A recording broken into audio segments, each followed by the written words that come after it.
ఎట్లా అయితే మన బతుకమ్మ ఘాట్ని మా అక్క చెల్లెలకు ఒక చిరు కానుకగా మీ అందరికీ నచ్చేటట్టు సిరిసిల్లలో ఉండే మీ అందరికీ కూడా ఒక సంబరం అనిపించేటట్టు చేసుకున్నాము. మొత్తం సిరిసిల్ల పట్టణాన్ని సిరిసిల్ల జిల్లాను కూడా అదే స్థాయిలో అద్భుతంగా చేసుకోవడానికే మనం అన్ని రకాల ఆలోచనలు కూడా చేసుకుని ముందుకు పోతా ఉన్నాం. ముఖ్యంగా అందులో మీ అందరికీ చెప్పవలసిన ఒక 4 అంశాలు ఉన్నాయి. ఒకటి, మనం తెలంగాణ రాష్ట్రం ఏర్పడిన తర్వాత కేసీఆర్ గారి నాయకత్వంలో 2 కోరుకున్నాం. ఒకటి, పేదవాళ్లకు లాభం జరగాలి, పేదలు సంతోషంగా ఉండాలి. రెండవది, మన ప్రాంతం బాగుపడాలి, మన నియోజకవర్గం కానీ మన జిల్లా కానీ బాగుపడాలి, అందరూ కూడా అబ్బురపడే విధంగా అభివృద్ధి జరగాలని కోరుకున్నాం. అందులో అభివృద్ధి విషయానికి వస్తే ఇప్పుడే నాకంటే ముందు మాట్లాడిన పెద్దలు చెప్పినట్టు, జెడ్పీ చైర్మన్ గారు కానీ ఇంకా ఇతర పెద్దలు కానీ చెప్పినట్టు, ఈ 3 ఏళ్ల కాలంలోనే సిరిసిల్ల పట్టణ రూపురేఖలు మార్చినామా లేదా కళ్ళుండి చూసే ఒక్కరికైనా కనబడుతుందనే మాట కూడా ఈ సందర్భంగా నేను మీకు చెప్తా ఉన్నా. అంటే మొత్తం పని అయిపోయింది, ఇక చేసేందుకు ఏం లేదని నేను అంటలేను. ఇంకా ఉంది, పని చాలా మిగిలింది. చారాన పని మాత్రమే అయింది, ఇంకా బారాన పని బాకీ ఉంది. తప్పకుండా పట్టణం మొత్తాన్ని మీరు ఊహించిన దానికంటే అద్భుతంగా చేసి చూపెట్టే బాధ్యత కూడా నాది వ్యక్తిగతంగా అని చెప్పి కూడా ఈ సందర్భంగా నేను మీకు విజ్ఞప్తి చేస్తా ఉన్నా. ఎంత చేయగలిగితే అంత. ఈ 10 సంవత్సరాల కాలంలో మీ ఎమ్మెల్యేగా మీరు అవకాశం ఇచ్చి ఆశీర్వదిస్తే శాసనసభ్యుడిగా, అదే రకంగా కేసీఆర్ గారి ఆశీర్వాదంతో మరి మొట్టమొదటిసారిగా సిరిసిల్ల ప్రాంతానికి ఒక మంత్రిగా నా శాయశక్తుల ఈ 4 ఏళ్లలో పనిచేయగలిగినాను. పట్టణాభివృద్ధి కానీ గ్రామీణాభివృద్ధి కానీ మొత్తంగా నియోజకవర్గం జిల్లా సర్వతోముఖాభివృద్ధి కోసం 6 నిశలు కష్టపడ్డాం. సాధ్యమైనన్ని ఎక్కువ నిధులు మరి ఇతర మంత్రిత్వ శాఖల నుంచి కూడా తీసుకొని వచ్చి ఈరోజు అన్ని రకాలుగా అభివృద్ధి చేసే ప్రయత్నం చేస్తా ఉన్నాం. ముఖ్యంగా మీ అందరితో కూడా నేను చేసే విజ్ఞప్తి ఏమంటే, ఈరోజు సిరిసిల్ల పట్టణంలోకి వచ్చిన కొత్త వాళ్ళు ఎవరైనా సరే కొంత ఆలోచనలో పడే పరిస్థితి ఉన్నది. ఇది మన పట్టణమేనా, ఇది మారిపోయిందా, ఇది ఏ రకంగా ఉన్నదనే ఒక పరిస్థితి కూడా కనబడతా ఉన్నది. రహదారులు కానీ, మంచినీళ్లు కానీ, లైట్లు కానీ, బతుకమ్మ ఘాట్ కానీ, ఇటు కొత్త చెరువు కానీ అన్ని రకాలుగా సుందరీకరించుకుంటూ, పార్కులు కానీ, వైకుంఠ ధామం కానీ అన్ని సుందరీకరించుకుంటూ ఒక మోడల్ మున్సిపాలిటీగా మొత్తం రాష్ట్రంలోనే, రాజుగారు కూర్చోండి, డిస్టర్బ్ చేయకూడదు, కూర్చో, మోడల్ మున్సిపాలిటీగా మరి మన పట్టణాన్ని అభివృద్ధి చేసుకునే కార్యక్రమాలు ఒకవైపు జరుగుతూ ఉన్నాయి. ఇంకోవైపు మన నియోజకవర్గం మొత్తంలో మరి సాగునీటిని అందించి, ఇంటింటికి తాగునీటిని అందించి, అసలు మన నియోజకవర్గంలో వ్యవసాయానికి కానీ తాగునీటికి కానీ ఏ గోసా లేకుండా చేసుకునే కార్యక్రమం ఈ దీపావళి కల్లా సంపూర్ణంగా పూర్తవుతుంది. ఇంటింటికి నల్లా పెట్టి నిలిచే కార్యక్రమం కూడా పూర్తవుతున్నదనే విషయాన్ని కూడా ఈ సందర్భంగా నేను మీకు విజ్ఞప్తి చేస్తా ఉన్నా. వీటితో పాటుగా ముఖ్యంగా పేదవాళ్ళు ఎవరైతే ఉన్నారో వాళ్ళందరికీ కూడా న్యాయం చేసే విధంగా, ముఖ్యంగా పట్టణంలో ఉండే మన నేతన్నలు ఎవరైతే ఉన్నారో, గతంలో సిరిసిల్ల అంటే ఇక్కడి నేతన్నల దయనీయమైన స్థితిగతులకి అడ్రస్ గా నిలిచిన పరిస్థితి.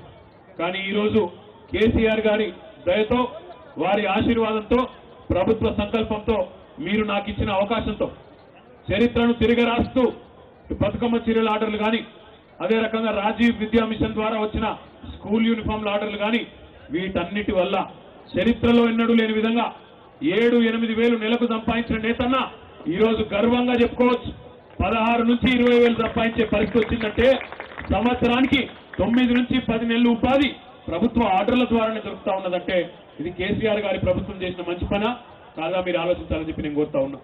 దీంతో పాటు చరిత్రలో ఎన్నడూ లేనని సంక్షేమ కార్యక్రమాలు. ఒకప్పుడు పెన్షన్లు ఉండేది, 70 రూపాయల పెన్షన్లు, ఆ తర్వాత 200 రూపాయల పెన్షన్లు. ఈరోజు కేసీఆర్ గారు వచ్చిన తర్వాత వయసులో ఉన్న పెద్దవాళ్ళందరికీ కూడా వారందరూ గౌరవంతో బతికే విధంగా 1000 రూపాయల పెన్షన్లు, 1500 రూపాయల పెన్షన్లు వికలాంగులకు కూడా వస్తూ ఉన్నాయి. వీటిని పెంచాలనే ఆలోచన కూడా చేస్తున్నామని మొన్ననే ముఖ్యమంత్రి గారు చెప్పడం కూడా జరిగింది. రాష్ట్ర వ్యాప్తంగా 43 లక్షల మంది పేదలకు ఈరోజు బ్రహ్మాండంగా ఆసరా పెన్షన్ల రూపంలో నెలకు 1000-1500 రూపాయలు ఇస్తూ సంవత్సరానికి 5600 కోట్ల రూపాయలు మనం కేవలం పెన్షన్లకి ఖర్చు పెట్టుకుంటా ఉన్నాం. రేషన్ బియ్యంలో సీలింగ్ ఉంటే దాన్ని తీసేసినాం. 4 కిలోలు ఉన్న బియ్యాన్ని 6 కిలోలు చేసుకున్నాం. ఇంట్లో 10 మంది ఉంటే 60 కిలోల బియ్యం ఇచ్చుకుంటా ఉన్నాం. పేద పిల్లలు చదువుకునే ప్రభుత్వ హాస్టళ్లు, ప్రభుత్వ స్కూళ్లలో బ్రహ్మాండంగా సన్న బియ్యంతో నాణ్యమైన భోజనం పేదింటి బిడ్డల కడుపు నిండా మరి కేసీఆర్ గారి ఆశీర్వాదంతో అందరూ కూడా పిల్లలు బాగుండాలి, వాళ్ళే రేపటి తరమన్న ఉద్దేశంతో ఆ కార్యక్రమం కూడా చేసుకుంటున్నాం. ఒక ఆడబిడ్డ పెళ్లికొస్తే, పెళ్లిడికొస్తే, పెళ్లి వయసు వస్తే చాలు, తెల్ల కార్డు ఉంటే చాలు, కులంతో మతంతో సంబంధం లేదు. ఈరోజు మేనమామ కూడా వచ్చి ఏమైనా పెడతాడో లేదో కానుక కానీ కేసీఆర్ గారు ఈ రాష్ట్రంలోని ఆడబిడ్డలందరికీ నేనున్నా అంటూ 1,116 రూపాయలు కళ్యాణ లక్ష్మి షాదీ ముబారక్ పేరుతో ఆ కానుకొస్తా ఉన్నది. ఒకప్పుడు సర్కారు ఆసుపత్రికి పోవాలంటేనే భయం ఉండేది. అట్లాంటి పరిస్థితి నుంచి ఈరోజు 50% ప్రసూతులు ఈరోజు పెరుగుతున్నాయంటే ప్రభుత్వ ఆసుపత్రుల మీద నమ్మకం కుదిర్చిన ఘనత మన ప్రభుత్వానికి కేసీఆర్ గారికి దక్కింది. ప్రభుత్వ ఆసుపత్రుల్లో ప్రసూతి చేయించుకుంటే ఆ ఆడబిడ్డకి 6 నెలల మందం, ఏ 6 నెలలైతే మీరు పనిచేయొద్దో, ఏ 6 నెలలైతే మీరు ఇంట్లో విరామం తీసుకోవాలనో విశ్రాంతి తీసుకోవాలనో ఆ 6 నెలలు నెలకు 2,000 రూపాయల చొప్పున 12,000 రూపాయలు ఆ ఆడబిడ్డకి ఇస్తున్న ఘనత కూడా మన ప్రభుత్వానికి దక్కుతుంది. అట్లా మగబిడ్డ పుడితే 12,000, ఆడబిడ్డ పుడితే 13,000 రూపాయలు ఇచ్చి ఆడబిడ్డలను కూడా వేరే రకంగా ఆడకూతురులను కూడా చూడకుండా వారిని కూడా బ్రహ్మాండంగా గౌరవంతో చూసే విధంగా ఒక మంచి ఆలోచన చేసింది మన ప్రభుత్వం అని చెప్పి కూడా ఈ సందర్భంగా నేను మీకు విజ్ఞప్తి చేస్తా ఉన్నా.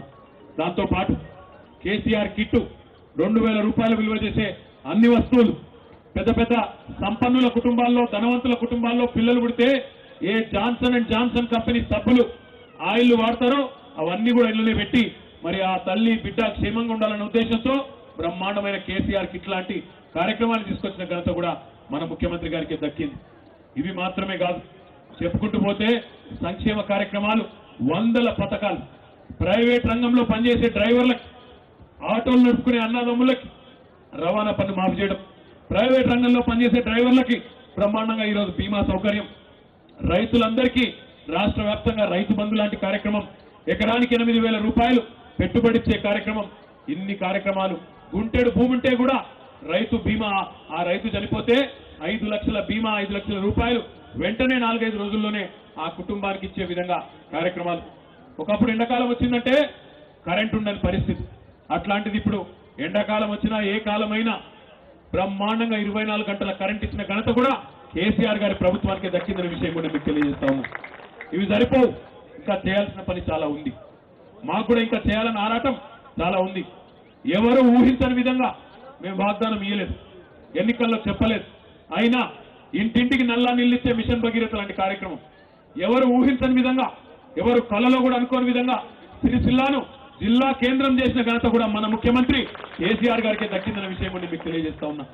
జిల్లా కేంద్రమైన సిరిసిల్లాలో ఈరోజు అద్భుతంగా ఒకవైపు కలెక్టరేట్ నిర్మాణం, జిల్లా ఎస్పీ గారి కార్యాలయం, అన్ని అధికారిక హంగులతో అద్భుతమైన ఇంటిగ్రేటెడ్ కలెక్టరేట్ కాంప్లెక్స్, కొత్తగా రింగ్ రోడ్డు, ఇవన్నీ నిర్మాణాలు జరుగుతూ ఉన్నాయి.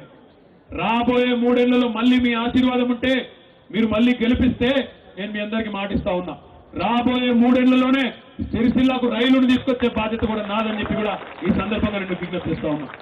రైలును బ్రహ్మాండంగా, రైలు కూత కూడా సిరిసిల్లాలో వినిపించే విధంగా, ఇక్కడ నుంచి సోలాపూర్ పోవాలన్నా, బొంబాయి పోవాలన్నా, ఎక్కడికి పోవాలన్నా ఇక్కడే మీరు రైలు ఎక్కిపోయే విధంగా ఆ ఏర్పాటు కూడా చేసి చూపెడతాం.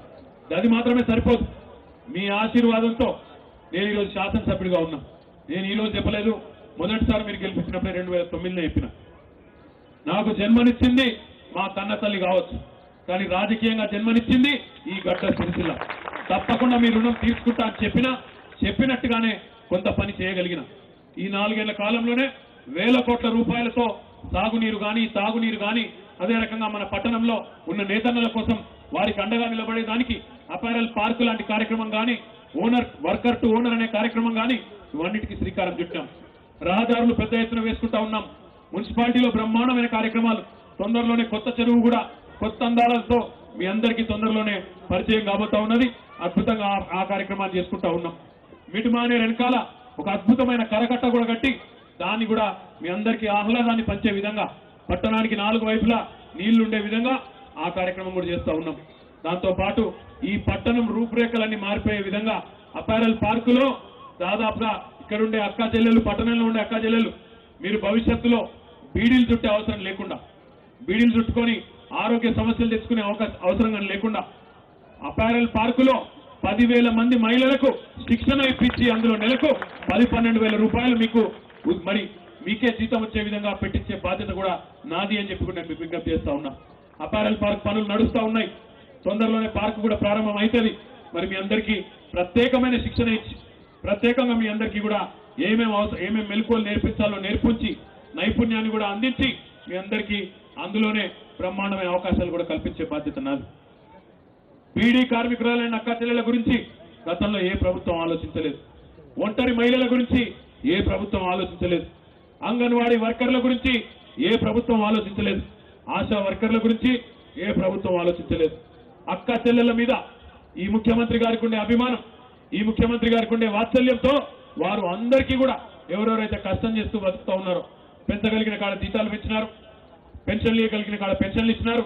ఇంకా బ్రహ్మాండంగా రాబోయే రోజుల్లో మహిళా సంఘాలకు కూడా బ్రహ్మాండంగా అండగా నిలబడతాం. 10 లక్షల రూపాయల రుణాలు కూడా ఇచ్చే బాధ్యత కూడా మాది అని చెప్పి నేను మీకు విజ్ఞప్తి చేస్తా ఉన్నా. ఇన్ని చేసిన ప్రభుత్వం అది కూడా తప్పకుండా చేసి మీ అందరికీ అండగా నిలబడుతుందని చెప్పి కూడా మీ అందరికీ నేను విజ్ఞప్తి చేస్తా ఉన్నా. ఒకవైపు మనమేమో పని చేసుకుంటూ ముంగటిపోతా ఉన్నాం. సిరిసిల్ల పట్టణం అభివృద్ధి కానీ, నియోజకవర్గం అభివృద్ధి కానీ, ఇక్కడ ఉండే కుటుంబాలకు సంబంధించిన సమస్యలు, నేతన్నలు కావచ్చు, ఇతర కులాలు కావచ్చు, మీకు సంబంధించిన మౌలిక వసతులు, తాగునీరు, డ్రైనేజ్ లాంటి సౌకర్యాలు కల్పించుకుంటూ ఒకటి తర్వాత ఒకటి పరిష్కారం చేసుకుంటూ ముందుకు పోతా ఉన్నాం. మరి మన మీద పోటీకి అన్ని పార్టీలు ఒకటైనా ఈరోజు కాంగ్రెస్ వాళ్ళు, తెలుగుదేశం వాళ్ళు అగర్భ శత్రువులు. నిజానికి ఒకలంటే ఒకరికి పడదు, పచ్చగడ్డేస్తే బగ్గుమంటది. అట్లాంటి కాంగ్రెస్ తెలుగుదేశం కూడా ఇవాళ ఒకటైతా ఉన్నాయి. వాళ్ళిద్దరు ఒకటై ఓడగొడదామనే ప్రయత్నం చేస్తా ఉన్నారు. కేసీఆర్ గారిని గద్దెదించడమే మా లక్ష్యం అని చెప్పి మాట్లాడుతూ ఉన్నారు. మీరు ఆలోచించమని కోరుతా ఉన్నా. ఎందుకు గద్దెదించాలి కేసీఆర్ గారిని? 1000 రూపాయల పెన్షన్లు ఇస్తున్నందుకు, 1500 రూపాయల పెన్షన్లు ఇస్తున్నందుక? ఎందుకు గద్దెదించాలి కేసీఆర్ గారిని? ప్రభుత్వ ఆసుపత్రుల మీద నమ్మకాన్ని పెంచి కేసీఆర్ కిట్ లాంటి మంచి కార్యక్రమాన్ని తీసుకొచ్చినందుక? ప్రభుత్వ ఆసుపత్రిలో ప్రసూతి చేయించుకుంటే 12,000 రూపాయలు ఇస్తున్నందుక? రైతులకు 8,000 రూపాయలు ఇస్తున్నందుక? లేదా సిరిసిల్ల నేతన్నకు జీవం పోసినందుక? సిరిసిల్లాలో అపారల్ పార్క్ పెట్టినందుక? సిరిసిల్లాకు ఇన్ని అందాలు అద్దినందుక? ఎందుకు గద్దెదించాలని నేను అడుగుతా ఉన్నా. మీరు కూడా ఆలోచించాలని కోరుతా ఉన్నా. ఎలక్షన్లప్పుడు ఎవరు పడితే వాళ్ళు వస్తారు, ఏది పడితే చెప్తారు, అడ్డగోలు జమాబందీ వాగ్దానాలు చేస్తారు. ఇప్పుడు మళ్ళీ వస్తున్నారు. ఇక బీజేపీ వాళ్ళు అయితే వాళ్ళ నోటికి మొక్కాలి. నిన్న మొన్న చూసిన నేను, వాళ్ళు చెప్తున్నారు మీ ఇంటి కిరాయి కూడా వాళ్ళే కడతారట గెలిపిస్తే. ఇక అందుకే మన ముఖ్యమంత్రి కేసీఆర్ గారు మన జబర్దస్త్ మాట చెప్పిండు. ఏమన్నాడు? ఇదే మోడీ గారు కదా ఆ పెద్ద నోట్ల రద్దు చేసి ఆఖరికి ఆడోళ్ళ ఇంట్లలో ఉండే పోపుల డబ్బాలు దాచుకున్న పైసలలో కూడా వెళ్ళిపెట్టింది. మీరు మీ భర్తలకు తెలియకుండా కొన్ని పైసలు దాచుకుంటారు. వాటింట్లో పోపుల డబ్బాలను ఇంకా ఆడనో ఈయనో మీ అక్క దగ్గరనో, చెల్లె దగ్గరనో, వదిన దగ్గరనో, మరదల దగ్గరనో దాచుకుంటారు. వాటిని కూడా గండికొట్టి వాటిని కూడా మాయం చేసిన మోడీ గారు ఏమన్నాడు అన్నాడు? మొత్తం నల్లధనాన్ని వెలికి తీసి మీకు ఒక్కొక్కరికి పేదోళ్లకు మీ అకౌంట్లు తెరుచుకొని మీరు 15 లక్షల రూపాయలు ఇస్తా అన్నాడు. అందుకే మన కేసీఆర్ గారు చెప్పారు, నువ్వు కిరాయి కట్టుడు కాదు, ఆ 15 లక్షలు ఏదో నువ్వు ఇస్తే అందరికీ పేదోళ్ళకి మేమే మీ బీజేపీ లీడర్ల ఇంటి కిరాయిలు కడతామని చెప్పి కేసీఆర్ గారు చెప్పారు. బీజేపీ వాళ్ళేమో కిరాయిలు కడతామంటారు. ఇక కాంగ్రెస్ వాళ్ళు అయితే వాళ్ళ ఇష్టం, ఇక వాళ్ళ నోటికి నిజంగా అమ్మతోడు చెప్తున్న మొక్కాలి. అరే రే రే రే ఏమేం మాటలు. వాళ్ళు ఒక్కటే నేర్చుకున్నారు. కేసీఆర్ ఏమంటే దానికి డబల్ చెప్పాలి. కేసీఆర్ 1000 రూపాయలు అంటే 2000 అనాలి. కేసీఆర్ 1500 అంటే 3000 అనాలి. కేసీఆర్ 3 సిలిండర్లు ఇస్తా అంటే 6 అని చెప్పాలి. కేసీఆర్ 5 లక్షల లోన్ ఇస్తా అంటే 10 అని చెప్పాలి. ఇక వాళ్ళు ఎంత దూరం పోతున్నారంటే నోటికి ఎంత వస్తే అంత. నా డౌట్ ఏంటంటే ఆయన పెద్ద ఆయన ఉన్నాడు, పిసిసి అధ్యక్షుడు, ఉత్తుత్తి మాటల కుమార్ రెడ్డి. ఉత్త మాటలే అన్ని బోగస్ మాటలు, బోగస్ ముచ్చట్లు. ఎందుకంటే అది అయ్యేది కాదు, పోయేది కాదు, ఆయనకు కూడా ఎరికింది. ఎందుకంటే ఇలా మాటలు చెప్తుంది ఉత్తమ్ కుమార్ రెడ్డి. రేపు ఆయననే ఉంటాడని గ్యారంటీ ఏంది? కాంగ్రెస్ లా ఎవరు పడితే వాళ్ళే కావచ్చు. అందులో 30-40 మంది ఉన్నారు ముఖ్యమంత్రి అభ్యర్థులు. నేను ముఖ్యమంత్రి అంటే నేను ముఖ్యమంత్రి. పక్కింటోళ్ళ ఓట్లు కూడా వడాయి, కానీ పక్కింటోళ్ళ ఓట్లు కూడా వడాయి. కాకపోతే నేను ముఖ్యమంత్రి అంటే నేను ముఖ్యమంత్రి. కొట్లాట మామూలు కొట్లాట కాదు వాళ్ళది. ఎంత ఘోరం అంటే మనుషులు ఇక చెప్పవసరం కాదు. ఎట్లా మాట్లాడుతున్నారు ఎరికైనా? ఇక అర్రాస్ పాటలు ఎక్కనే. మనం 1000 అంటే వాళ్ళు 2000. మీకు యాదికుండాలి. ఎన్టీ రామారావు వచ్చినప్పుడు కొత్తలా 82-83 ఇక్కడ పెద్ద మనుషులకు యాదుకుండాలి. నేను 2 రూపాయల కిలో బియ్యం ఇస్తా అన్నాడు. కాంగ్రెస్ వాళ్ళు ఏమన్నారు అప్పుడు? వెంటనే ఆయన 2 రూపాయలు ఇచ్చుడండి, మేము ₹1.80 ఇస్తామన్నారు. అప్పుడు ప్రజలు ఏమనుకున్నారు? అవ్వా అంటే ఇన్ని రోజులు ఇయ్యొస్తున్నాయి కానీ ఇయ్యలేదు వీళ్ళు లంగాలు, అందుకే ఎన్టీ రామారావుని నమ్మిండ్రు కానీ విజయభాస్కర్ రెడ్డిని, కాంగ్రెస్ పార్టీని అప్పుడు నమ్మలేదు. ఈ రోజు మీరు కూడా ఆలోచన చేయాలని చెప్పి నేను కోరుతా ఉన్నా. కాంగ్రెస్ పార్టీ ఏమైనా కొత్త పార్టీ? మనకు 67 ఏళ్ళు దేశం పుట్టినప్పుడు నుంచి భూమి పుట్టినప్పటి నుంచి ఉండొచ్చు కానీ నాకు తెలియదు. దేశం పుట్టినప్పటి నుంచి దేశానికి స్వాతంత్రం వచ్చినప్పటి నుంచి ఉన్నారు వాళ్ళు. ఎప్పుడన్నా వాళ్ళ జీవితంలో 200 దాటి పెన్షన్ ఇచ్చిన వాళ్ళు ఎప్పుడన్నా? ఎప్పుడు ఇయ్యలే. మరి 200 దాటి పింఛన్ ఇయ్యనోడు ఇలా 2000 రూపాయలు ఇస్తా అంటే ఎట్లా నమ్మాలి? ఎందుకు ఇస్తా అంటున్నారు? ఇవాళ ఒక్కటే కారణం, కేసీఆర్ 1000 ఇచ్చిండు కాబట్టి మేము 2000 ఇవ్వాలి. ఇవాళ వాళ్ళు పంజాబ్లో అధికారంలో ఉన్నారు, పక్కన కర్ణాటకలో అధికారంలో ఉన్నారు. అక్కడ ఎందుకు అంటలేరు 2000 రూపాయల పింఛన్? ఎందుకంటే అక్కడ కేసీఆర్ లేడు, అడిగేటోడు లేడు కాబట్టి అక్కడ అర్రాస్పాట లేదు. ఇక్కడ మాత్రం కేసీఆర్ ఉన్నాడు కాబట్టి 1000 అంటే 2000. మీరు యాద్ చేసుకోవాలి ఒక్కసారి. 200 పెన్షన్ కూడా జీవితంలో ఇయ్యని కాంగ్రెస్ పార్టీతో ఈ రోజు 2000 పెన్షన్ ఇప్పిస్తున్నాం అనే మాట వచ్చిందంటే వాళ్ళ నోట్లకెళ్ళి, అది కూడా ఖచ్చితంగా మన గులాబీ జెండా మహత్యం, మన కేసీఆర్ గారి మహత్యం అనే మాట కూడా మీరు అర్థం చేసుకోవాలని చెప్పి నేను కోరుతా ఉన్నా. ఇలా ఎవరు ఎన్ని చెప్పినా, ఎవరు ఎంత లొల్లి పెట్టినా, ఎంత బొబ్బ పెట్టినా, ఎన్ని రకాల డైలాగులు పెట్టినా, ఎన్ని డ్రామాలు చేసినా ప్రజలు నమ్మే పరిస్థితి లేదు. మీరు వాట్సాప్లలో మీరు కూడా చూస్తున్నారు, ముసలు ఏం మాట్లాడుతున్నారో చూస్తున్నారు. ఈ కొడుకు అయితేనే మాకు జీవగంజి పోసిండు కేసీఆర్, ఆయనతోనే ఉంటాం మేము తప్ప వాడు 2000 కాదు 4000 ఇస్తానా మేము వెయ్యం పో అని చెప్పి అలా దబాయించి చెప్తున్నారు మా అక్క చెల్లెలంటే. ఖచ్చితంగా కేసీఆర్ గారి మీద ఎట్లాంటి నమ్మకం కుదిరిందో దాన్ని బట్టే చెప్పచ్చు. కానీ కాంగ్రెస్ వాళ్ళు ఇక వాళ్ళు ఏ దానికైనా దిగజారేటట్టున్నారు. నాకు ఇప్పుడే విశ్వసనీయమైన సమాచారం వచ్చింది. ఇక్కడికి వస్తుంటేనే నాకు ఫోన్ చేసి చెప్పింది, కాంగ్రెస్ మేనిఫెస్టో కమిటీ అనే కమిటీ ఉన్నది, ఆ కమిటీలో కూర్చున్నారట వాళ్ళందరూ. కేసీఆర్ను ఓడగొట్టాలంటే ఏం చేయాలి అని ఆలోచన జోరుగా వేసినట్టు. ప్రజలను బాగా ఆకట్టుకునే వాగ్దానాలు ఉండాలి. ప్రజలు ఇట్లా ఇక మనం ఆ మాట చెప్పంగానే ఇక డబ్బగడుగు పోయినామంటే గుద్దాలే తప్ప ఇక వేరే ఆలోచన చేయొద్దు అని చెప్పి బాగా ఆలోచన చేసినట్టు చేసి వాళ్ళు ఒక కొత్త కార్యక్రమం, కొత్త వాగ్దానం ఇప్పుడే అమలు చేయబోతున్నారట, తొందరలో ప్రకటించబోతున్నారు. కానీ నాకు ముందు తెలిసింది కాబట్టి మీకే నేను ముందు చెప్తున్నా. ఇక్కడ పెళ్లి కాని పిల్లలు ఎవరైనా ఉన్నారా? ఉంటే సిగ్గుపడేదిగా చేయలేవట్టుంది. ఇగో ఇక్కడ చాలా మంది పెళ్లి కాని పిల్లలు ఉన్నారు. మరి పెళ్లి కాని పిల్లలు మీకు ఒక శుభవార్త ఉన్నది. కాంగ్రెస్ పార్టీ ఇప్పుడే నిర్ణయం తీసుకున్నదట, లగ్గం కాని పిల్లగాళ్ళందరికీ వాళ్ళే పిల్లనెత్తి మరి లగ్గం కూడా చేస్తారట. మీకు పిల్లలు పుట్టినాక, పిల్లలు పుడతారు కదా లగ్గమైనాక, పిల్లలు పుట్టినాక ఆ పిల్లగాళ్ళకి గోరుముద్దలు 3 పూటలు వచ్చి తినిపించే బాధ్యత కూడా కాంగ్రెస్ పార్టీదేనట.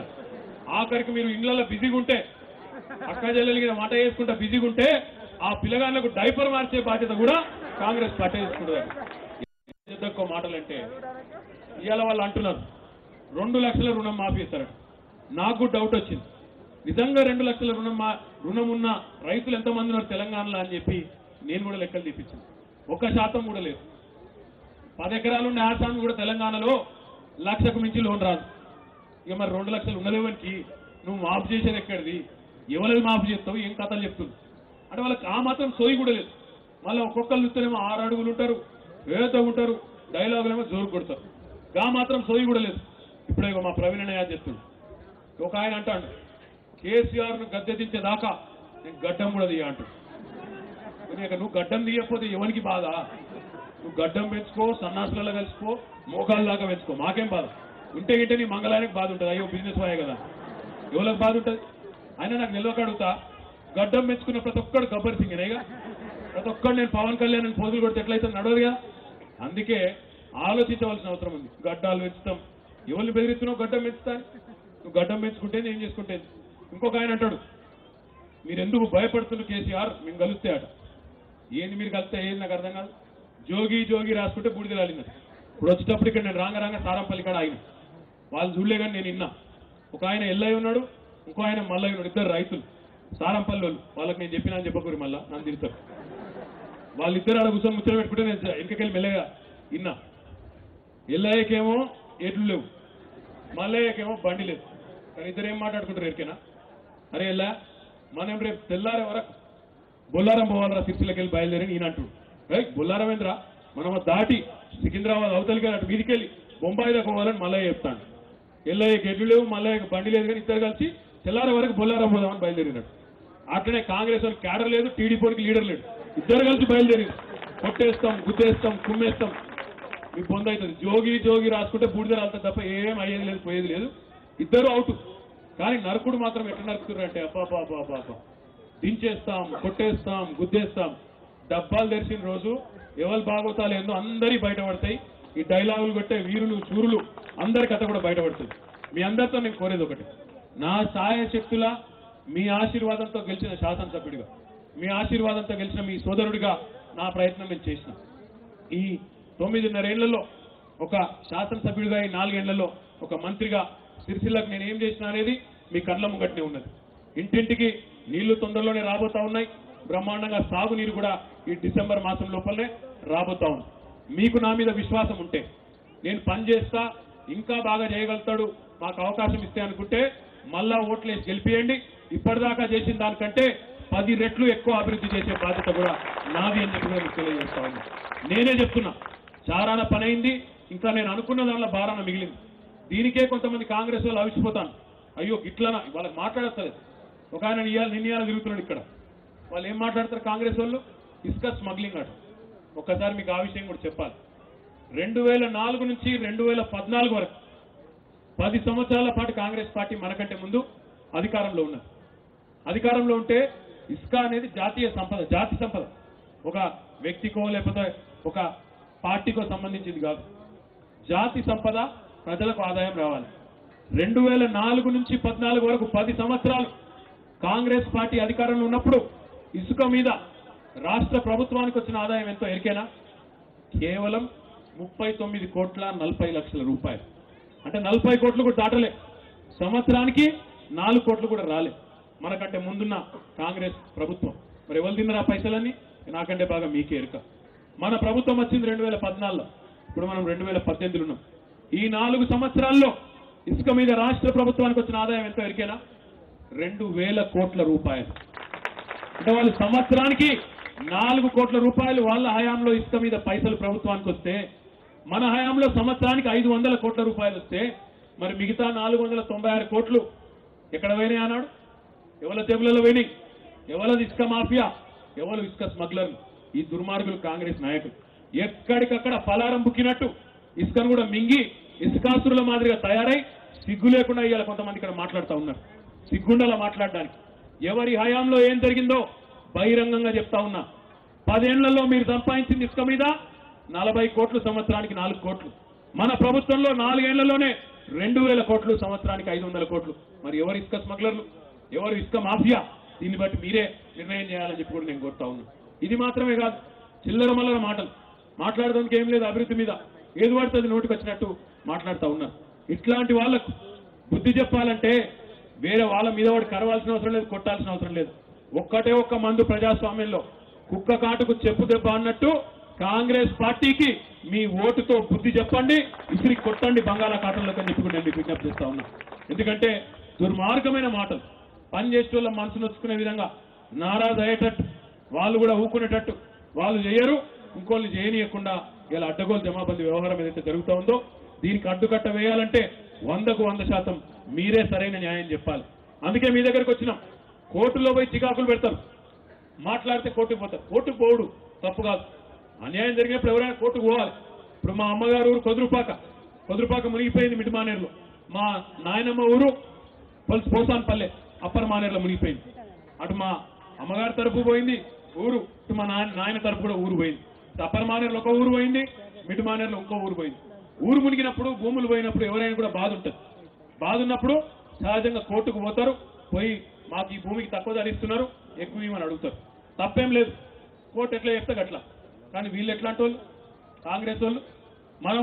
మన మానేరు నీళ్ళని తీసుకుపోయి ఈ మిటి మానేరు దగ్గర చీర్లవంచ, చింతటాల దగ్గర ఉన్న నీళ్ళని తీసుకొని పోయి మొత్తం మన సిరిసిల్ల నియోజకవర్గంలోని ప్రతి ఊరికి 1,00,000 ఎకరాలకు నీళ్ళు ఇవ్వాలనే ప్రయత్నం మనం చేస్తున్నాం.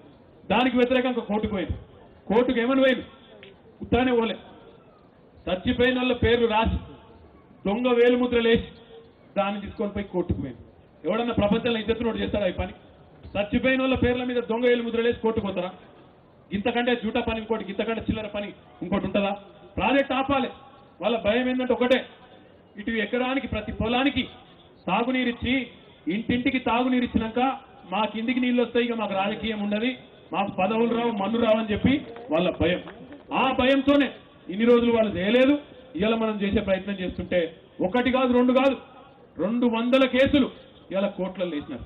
అందుకే మేము కూడా నిర్ణయించుకున్నాం, ఈ కేసులు కొట్లాడు గెలుసుడు అవన్నీ నడుస్తూనే ఉంటాయి, కానీ అస్సలు సిద్ధలైన కోర్టు అంటే ప్రజా కోర్టు. ప్రజలకు మించిన కోర్టు ప్రజాస్వామ్యంలో ఏది కూడా లేదు. అందుకే మీ దగ్గరికే వచ్చినాం. తీర్పు మిమ్మల్ని చెప్పమని అడుగుతా ఉన్నా. ఇలా నేను చెప్పింది తప్పైతే, నేను చెప్పిన మాటల్లో అబద్ధాలుంటే, నేను చెప్పిన మాటలు తప్పైతే నన్ను ఓడించండి. నేను చెప్పింది వాస్తవం అయితే కాంగ్రెస్ పార్టీకి డిపాజిట్ దక్కకుండా తీర్పునియండి. మళ్ళా చెప్తున్నా, నేను చెప్పేది తప్పైతే, నేను చెప్పింది ఏదైనా అబద్ధం ఉంటే ఇప్పటిదాకా మీ ముందే మాట్లాడినా, నేను మాట్లాడిన మాటల్లో ఏ అబద్ధం ఉన్నా నన్ను ఓడియండి. ఒకవేళ నేను చెప్పేది వాస్తవం అని మీరు అనుకుంటే వాళ్ళ డిపాజిట్లు గల్లంతు చేసి వాళ్ళను ఊరు అవతలకి తరిమి కొట్టండి, పొలిమేర దాకా తరిమి కొట్టండి అని చెప్పి మీకు విజ్ఞప్తి చేస్తా ఉన్నా. ఇలా తమ్ముడు శ్రీకాంత్ కానీ మిగతా మిత్రులు కానీ అంకితాపూర్ నుంచి గంభీరావుపేట మండలం నుంచి కూడా వచ్చిన మిత్రులు ఎవరైతే ఉన్నారో వారందరికీ, ఎల్లారెడ్డిపేట నుంచి కూడా వచ్చిన మిత్రులు ఎవరైతే ఉన్నారో వారందరికీ నేను ధన్యవాదాలు తెలియజేస్తున్నా. ఎందుకంటే నాకు ఎంత పనున్నా, ఎక్కడ ఉన్నా, హైదరాబాద్ లో ఉన్నా, ఎక్కడ ఉన్నా, ఎక్కడ తిరుగుతున్నా కూడా అల్టిమేట్ గా మనసు మాత్రం మళ్ళా రేపు ఇక్కడ నా ఎన్నిక ఉన్నది, నేను ఇక్కడ అభ్యర్థిని, మళ్ళీ మీ అందరి ఆశీర్వాదం ఉంటే మరి తప్పకుండా మీ అందరి ఆశీర్వాదం కూడా కోరాల్సిన పని కూడా ఉంటుంది. కానీ పని ఒత్తిడి వల్ల నేను ఎక్కువ రాలేకపోయినా మరి ఇంతమంది ఈ రోజు మీరు వచ్చి ఆశీర్వదిస్తాం, మేము నీకు ఉంటామనే ఒక విశ్వాసాన్ని, ఒక ఆత్మవిశ్వాసాన్ని నాకు ఇచ్చినందుకు, నాకు ఉత్సాహాన్ని ఇచ్చినందుకు మీ అందరికి కూడా శిరస్సు వంచి నమస్కారం చేస్తూ మళ్ళొక్కసారి మీ అందరికి ధన్యవాదాలు తెలియజేస్తూ జై తెలంగాణ. కారు గుర్తుకే ఒక నిమిషం శ్రీకాంత్, ఒకనే కారు గుర్తు కోటేశ్వరులు వస్తారు. అందరు పిడికిలు అవ్వటు, 2 పిడికిలు అవ్వటాలు, ఒకటి నడవదు, 2 కారు గుర్తుకే కేసీఆర్ గారి నాయకత్వం, కారు గుర్తుకే జై తెలంగాణ.